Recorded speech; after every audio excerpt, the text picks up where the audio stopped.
Adoette and Awan, the bird chasers. Adoette, it's time to go, whispered Awan. The sun is almost up.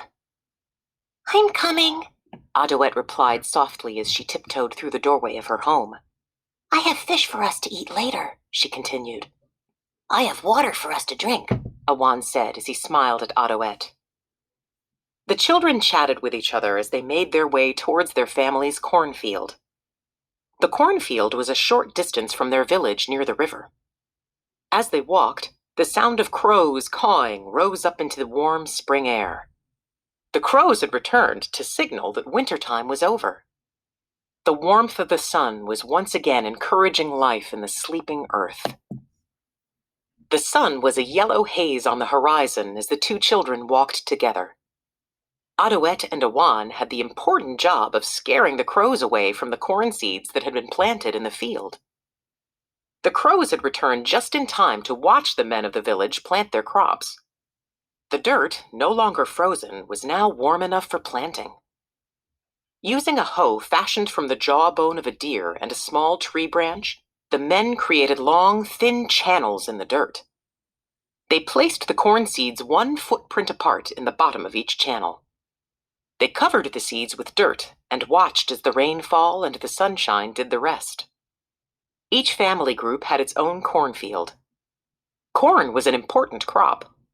It could be stored for the winter in grass-covered pits. Corn was used to make flour for fried cakes, breads, and puddings.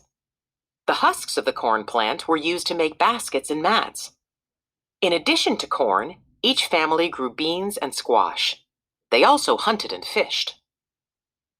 Once the corn was planted, the women and children checked to make sure the young seedlings got plenty of water.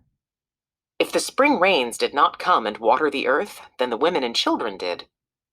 The children also had the job of protecting the young plants from all kinds of hungry critters. Adoette and Awan were sent to the family cornfield each day to guard the crop. As the corn crop had just been planted, crows were the worst enemy. They would either dig up the newly planted seeds with their sharp talons, or they would wait for the seeds to germinate. Then they would pull up each seedling plant, cawing with delight as they consumed the corn seed and discarded the rest. As the two children arrived in the cornfield, they could see that several crows were already there. The crows sat in the dirt, watching the young plants. Adoette and Awan placed their supplies on the ground and yelled at the crows. The crows stared at the children with their coal-black eyes. Then they flapped their wings and flew away. One crow, however, could not quite lift its body off the ground and instead tried to scuttle away from the children. It made its way towards some low-lying shrubs. Oh, it's injured, exclaimed Adoette. We must help it. Help it, screeched Awan. We're supposed to chase it away. If it can't fly, it could be eaten up by any number of creatures, continued Adoette eagerly. You are crazy, said Awan. Slowly, Adoette made her way towards the crow. The crow had stopped moving just in front of a shrub. It had turned to look at Adoette. Are you injured? Adoette asked the bird softly. Here, let me help you. The crow inched its body under the shrub and stared intently at Adoette. Adoette sat down in the dirt and chatted with the crow for a while.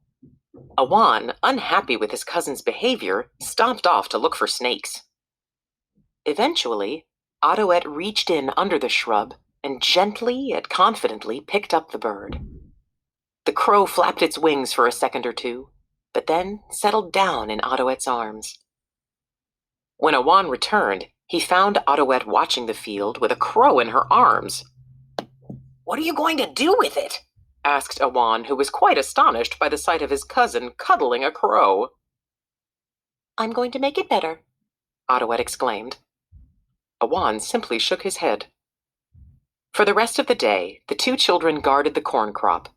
When the sun began to set, they made their way back to the village. Adoette walked proudly beside Awan, carrying the enemy in her arms.